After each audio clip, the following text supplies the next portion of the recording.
Ang ikatulo nako nga challenge mga boss, no? Kana bitong mura ka o nagtuyok-tuyok na lang ka. Nga feeling nimo wa na kay lain padulngan og diha ra bagyog ka kutob. Kana bitong makaingon ka, diri ra gyud ko kutob. Di na gyud ko mo asenso. Wa na bagyog ko lain nga padulngan in the future. This is because nga trapped ta within a cycle. So unsaon na to para makagawas ta outside of the cycle? Kana siya actually, we are trapped within our comfort zone.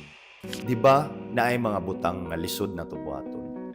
Do the things that scare you, that your future self will thank you for. Kay kung magsigi ta og gawas-gawas outside our comfort zone, kining mga butang nga maglisod ta sa una, mahimo na lang kini og sayon. Once mahimo siya og sayon, your comfort zone will then be expanding. Mudako na ang imuhang comfort zone. Sayon na lang kaayo ang mga butang buhaton nga katong sa una naglisod pa ka. Always do something that your future self will thank you for.